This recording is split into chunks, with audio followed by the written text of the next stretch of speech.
This video is to give you an idea of the psalm that we'll be singing in Chichester Cathedral. Psalm 136, and please have a copy of it with you for this video, is an unusual psalm because half of each verse is a refrain. On the odd verses it's "and his mercy endureth forever", and on the even verses it's "for his mercy endureth forever". In some ways that makes it easier to do because those are all the same. So let's just talk about how a psalm would be sung, should be sung, and look at the chant and so on. So first of all, the chant by Walmsley goes like this.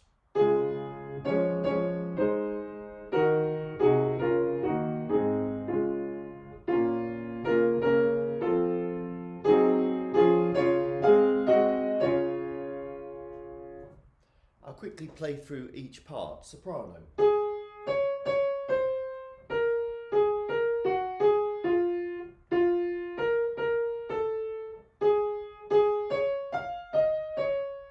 Alto.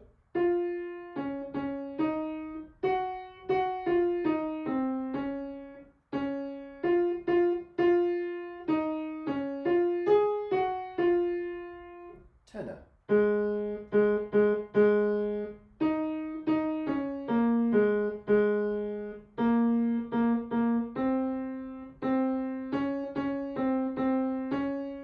And bass.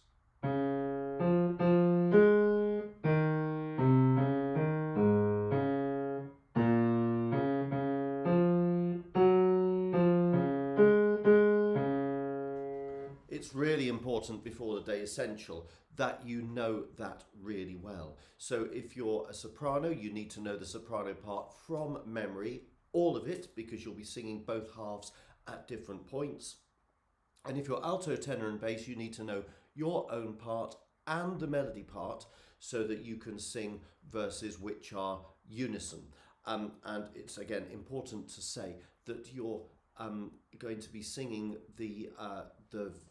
some first half verses and some second half verses, so it's important to know them both. Now, just looking at the chant, you can see that it has a semi-breve and then two minims and a semi-breve, and then there's a bar line second bit. So there you've got a semi-breve, four minims and a semi-breve. Now, those two bars would be sung to the first line and the second line of the first verse, and then the second half of the chant would be sung to verse 2, and that's the first line, and then the second line. Now notice, in the words there are bar lines written in. Those bar lines refer to notes. What happens is that the first semi-breve would be sung before the first bar line, and then the two minims are in between the two bar lines on the line. So in the first verse, "Oh, give thanks unto the Lord, for he is gracious," like that. And those two, those are the two notes which are the minims. The second bit is the same, but as you can see there are three bar lines because there are two sets of two minims. And notice the little dots, and they are for when there's, for example, three syllables for the two minims, and it shows you where to do the minim. So you'd have "and his mercy endureth forever". So you do the two syllables of mercy on one note and the N on another note, and then "dureth" on another note, and "for" on another note. And in general, that is all there is to it. Let's just look through the psalm itself now before we talk about how to sing it. There are a few things to notice. So verse 1, verse 2, they're full. Everybody sings that in harmony. Then verse 3 is full also, but is the second half of the chant. So if you imagine verse 2 going, "Oh, give thanks unto the God of all gods, for his mercy endureth forever", bit high for me that, then verse 3 would be, "Oh, thank the Lord of all lords,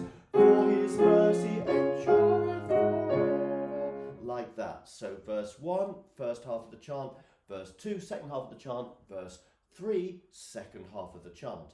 Verse 4 now is only sung by half the choir.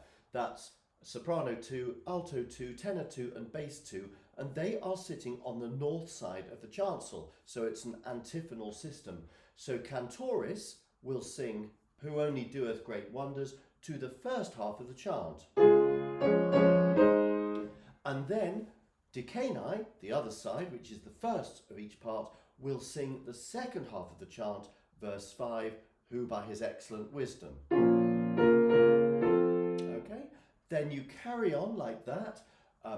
Cantoris will sing 6, decani 7, then 8, then 9, then 10, then 11, and verse 12, which is cantoris, is back to the second half. So verse 11, piano, is "And brought out Israel" to the second half of the chant, sung by decani, and cantoris sing verse 12 also to the second half of the chant. Then decani take on verse 13, cantoris verse 14, dec 15, cantoris 16, and those 4 verses are unaccompanied. Otherwise they're the same, but they're just unaccompanied. Then back to being accompanied, but we carry on the same pattern. 25 is decani, but second part. And then 26, cantoris, that'll be the first part, and 27, the last verse of the psalm, is full and unison. So you're going to need to know the actual melody for that one. Okay, that's the only unison verse. Then the Gloria back in harmony with the organ. I want to go through a few verses now which have some slightly odd things, and the first one to just notice is verse 13, "Who divided the Red Sea in 2 parts?"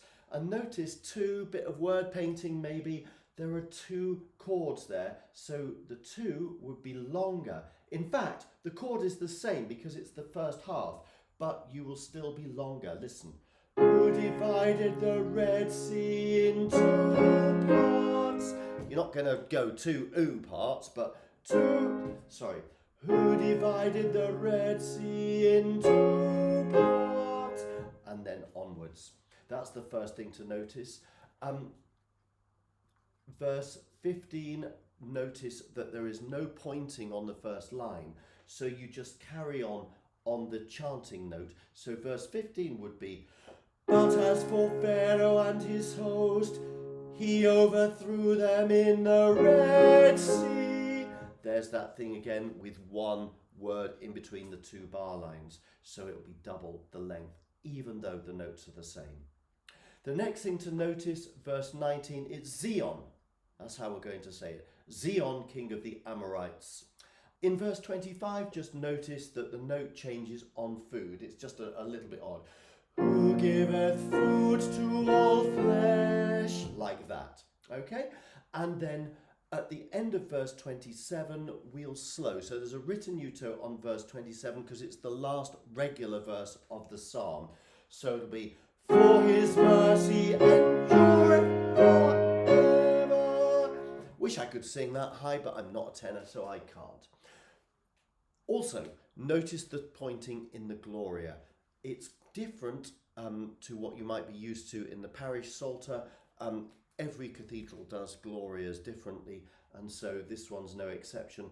Just notice how it is, and notice that there's a gap after Son, and there's also a gap after beginning. So, "Glory be to the Father, and to the Son, and to the Holy Ghost, as it was in the beginning, is now, and ever shall be, world without end. Amen." And notice also that the Gloria is mezzo forte.